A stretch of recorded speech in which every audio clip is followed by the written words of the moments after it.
Hello, ladies and germs. Welcome to another Wednesday's serial. Today, I'm talking this month's ish uh, spider books.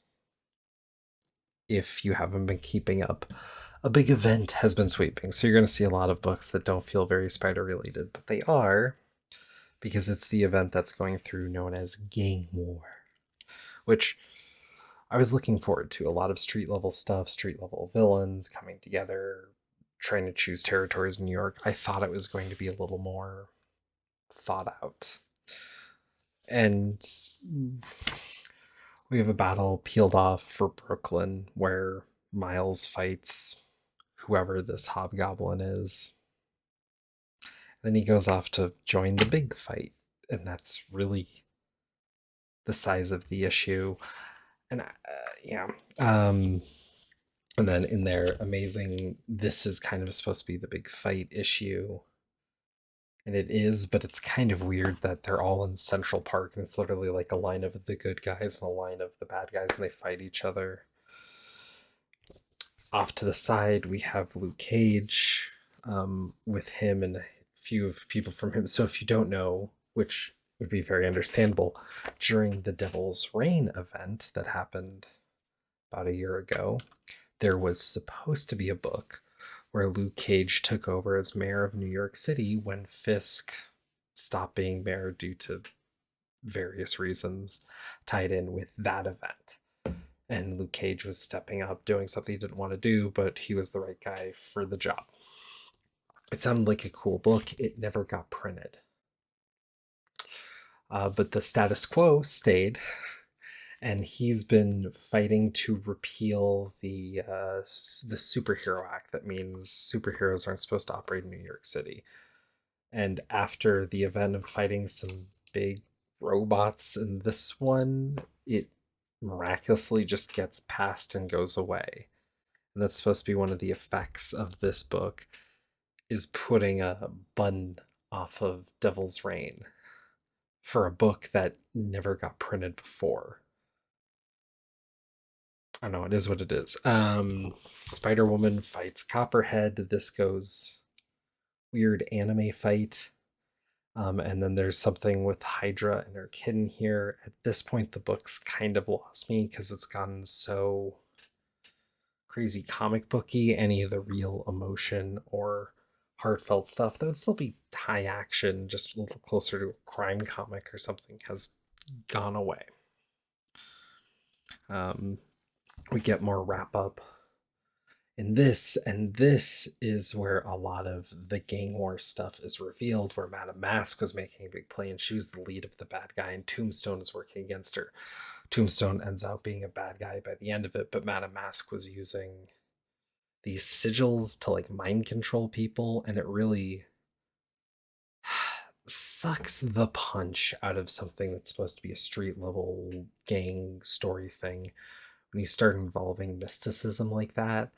And I've noticed a trend for Marvel and other places to do that sort of thing with this kind of story because it absolves a lot of characters of any ill will, and meaning that they don't need punishment for their actions throughout the story aligning themselves with the big bad or whatever. And it sucks also all the relevancy or juice or interest out of the story. It's frankly just a device that makes for bad storytelling by using it and not really addressing it, but using it as a hand wave. Um, it sucks. And then we get what's technically the last issue of Gang War, in which Elektra deals with this Wolverine clone lady she's been fighting and worries that she almost killed her, which is kind of a twist for Elektra. And Spider-Man has a one-on-one with her and she basically leaves halfway through, so I don't really know what that was for. I don't know. This was interesting. I was kind of glad to read this at the very least. And with that, Gang War ends, and it was not worth it for any side of it. It's just bad storytelling. Straight up. I mean, I don't know really what else to say there. I could detail out the hows or whys, but with as much hubbub as there's been about Zeb Wells' Spider-Man at this point, this is better than where it's been. That doesn't make it good in any way. So we continue. Zinglar's and Vincetti's Miles is continuing. This is kind of a in-betweener issue from so much of being on Gang War for a while and dealing with Hobgoblin. And now they're building up, because this is the issue right before they're doing a big Legacy 300 issue that kind of has to stand on its own legs. So this is for people following to button up. But I think once I get that 300 issue, and then I think I have one more in the can or something, I'm done. Something Ziegler's done in nearly every issue of this run is have Miles say less. And every time he says it, I'm like, no, say more. I'm confused. I don't know what's going on. I need more information. And also, he's brought in Miles having this sword that he just pulls out of nowhere, like an anime. And I know what's super, it's not about realism, but it's about kind of what fits and what feels right. And this doesn't feel right at all. I don't know, just a lot of little things adding up. I don't like the book, so I'm leaving it behind. Next is this Superior Spider-Man run with Dan Slott cashing in again on one of his biggest successes.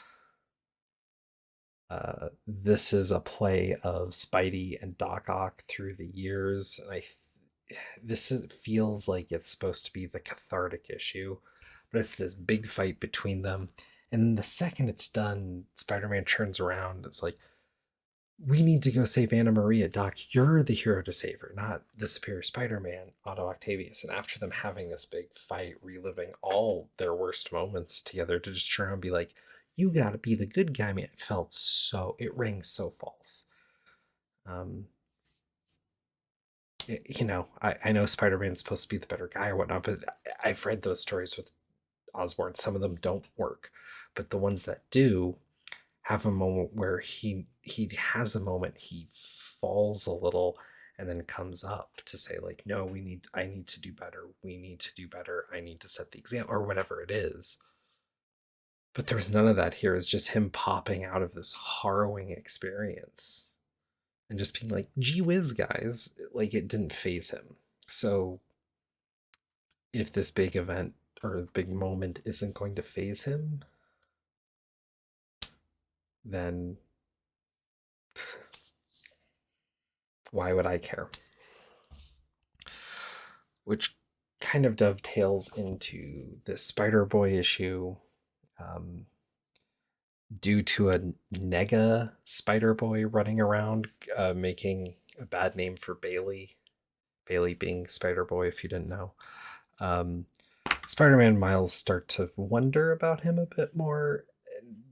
Bailey feels like they're turning on him when they need more information, and I don't know, I get it. It's it's at least working on a basic story level, unlike a lot of the comics I've just been talking about.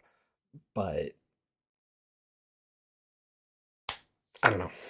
It's not so great. I don't think this is a story that needed to be told, but it runs for 7 issues, and I'll probably just write it out at this point. And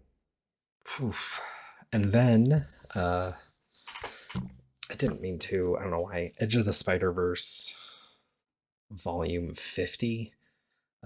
This has a what if Peter Parker was Weapon X.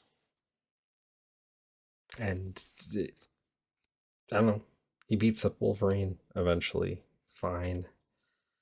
And then there's this Slipstream story, kind of a sci-fi, cyberpunky almost, but without any of the grit sort of thing. And there's some pages of a comic, I guess. I don't know. But then we get one that a lot of people are excited for, the Spectacular Spider-Man. Greg Weisman, who did the Spectacular Spider-Man show, that I think is overblown. It was fine, but it was basically just kind of a watered down retelling of Ultimate, in my opinion. and the art style did not grab me. But Roberto Ramos is on this, and this is a fun book. Peter and Miles make this plan to just kind of get together once a week, and things start developing as they kind of do and don't notice some things. It has a lot of little moments of organic storytelling in there, and things go south with the supervillain crashing, and they decide to help out. It sounds like a Spider-Man comic, which was very refreshing after a lot of years of not just having a Spider-Man comic like that. So I'm really excited to get this series and continue.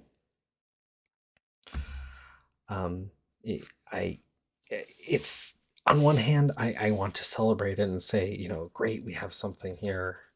On the other hand, like, it's fine. And if I was to start to compare it to a little bit of other Spider-Man I read recently, going back, it's like it's fine. It's a perfectly serviceable story. It's average, really, in the grand scheme of things. But things have been so dire with Spider-Man comics for so long that it reads great. And to me, that's actually more damning for a lot of this is. It's hard to not notice some similarities that have happened in recent years and start pointing to certain things. And when you have an editor overseeing a swath of books, and a lot of them have a tendency to have hand wavy sort of elements, like the mysticism part I talked about, but I've seen it handle a few other ways in a number of books from this office, or an inability to have stakes or to understand why people care about characters, and not Spider-Man as a character necessarily. I mean, just characters in a fiction. Um, and other trends of just bad storytelling brought throughout by people who otherwise tell decent stories through comics. You start to wonder, is editorial pushing things it shouldn't be and whatnot when you start lining up that many commonalities? Because I mean, Zeb Wells. Zeb Wells has done a number of great comics. He's done a number of great Spider-Man comics before, but he gets on Amazing and it all falls apart. I don't know.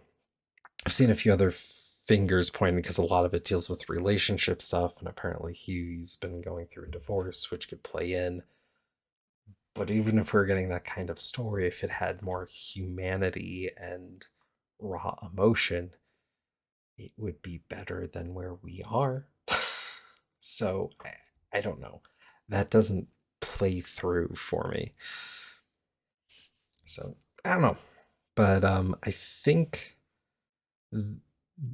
between some of the X-Men stuff and Spider-Man stuff, that's the most negative stuff I have in my pile. So the other stuff I should have more positive things to say as we go throughout.